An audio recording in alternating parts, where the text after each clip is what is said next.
Hello, ഇന്ന് നമ്മൾ ഊണിന് അയില വെച്ചിട്ടൊരു കിഡിലൻ കറിയാണ് തയ്യാറാക്കുന്നത്. വളരെ ടേസ്റ്റി ആയിട്ടുള്ള കറിയാണ്. അതിലേക്ക് ആവശ്യമായിട്ടുള്ള തേങ്ങ നമ്മൾ ആദ്യം തന്നെ ഒന്ന് വറുത്തെടുക്കുകയാണ്. 3/4 കപ്പ് അളവിൽ തേങ്ങ വറുത്ത് ആ വെള്ളമൊക്കെ ഒന്ന് വറ്റിക്കഴിയുമ്പോൾ 1.5 ടേബിൾ സ്പൂൺ അളവിൽ മുഴുവൻ മല്ലി, അതുപോലെ 4-5 വറ്റൽമുളക്. അത്യാവശ്യം എരിവുള്ളതാണെന്നുണ്ടെങ്കിൽ അത്രയൊക്കെ മതിയാവും. എരിവ് കുറവാണെന്നുണ്ടെങ്കിൽ അതിനനുസരിച്ച് കൂട്ടോ കുറക്കുകയൊക്കെ ചെയ്യാം കേട്ടോ.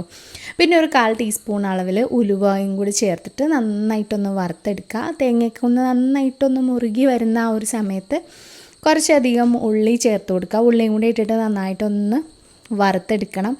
അതിൻ്റെ കൂടെ തന്നെ കുറച്ച് കറിവേപ്പിലയും കൂടി ഇട്ടിട്ട് നല്ലൊരു ബ്രൗൺ കളറാകുന്ന വരെ നന്നായിട്ട് വറുത്തെടുക്കുക.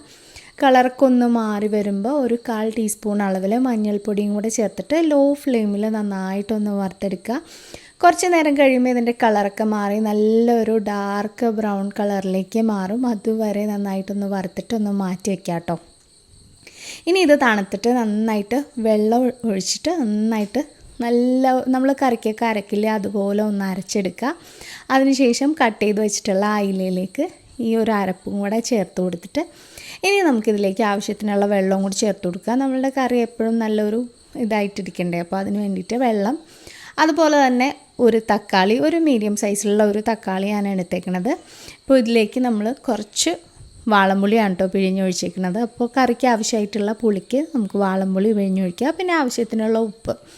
ഇത്രയും സാധനങ്ങൾ ഇട്ടിട്ട് നമുക്കൊന്ന് ഗ്യാസിലേക്ക് വെച്ച് നന്നായിട്ടൊന്ന് മൂടി വെച്ചിട്ട് ഒന്ന് തിളപ്പിച്ചെടുക്കാം.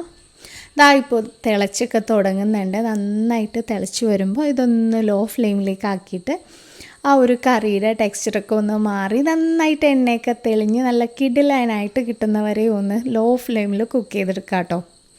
അപ്പോൾ ഇത്രയേ ഉള്ളൂ, നമ്മുടെ കിടിലൻ ടേസ്റ്റിലുള്ള കറി റെഡി ആയിട്ടുണ്ട്. ഇനി നമുക്ക് ചെറിയൊരു പ്രോസസ്സും കൂടി ഉണ്ട്. വേറൊന്നുമല്ല, നമുക്ക് കറി ഒന്ന് താളിച്ചെടുക്കാൻ വേണ്ടിയിട്ട് കുറച്ച് ഉള്ളിയും കറിവേപ്പിലയും വറ്റൽമുളകും ഒക്കെ ആയിട്ടാണ് നമ്മൾ ഇന്ന് താളിച്ചെടുക്കുന്നത്.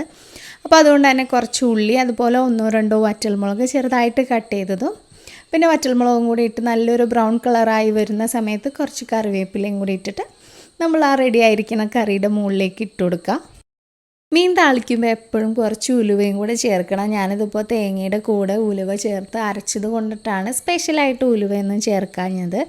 അപ്പോൾ അങ്ങനെ താളിക്കുകയാണെന്നുണ്ടെങ്കിൽ നമ്മൾ തേങ്ങ വറുത്തെടുക്കുമ്പോൾ ഉലുവ ഇടേണ്ട ആവശ്യമില്ല, താളിക്കുമ്പോൾ ഉലുവ ഇട്ടാലും മതിയാകും.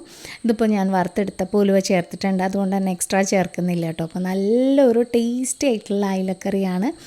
ഒരു തവണയെങ്കിലും ഇതൊന്ന് ട്രൈ ചെയ്ത് നോക്കണം. ട്രൈ ചെയ്ത് നോക്കിയിട്ട് ഫീഡ്ബാക്ക് അറിയിക്കുക. അതുപോലെ തന്നെ ഈ റെസിപ്പി ഇഷ്ടമായിട്ടുണ്ടെങ്കിൽ വീഡിയോ ഒന്ന് ലൈക്ക് ചെയ്യുക.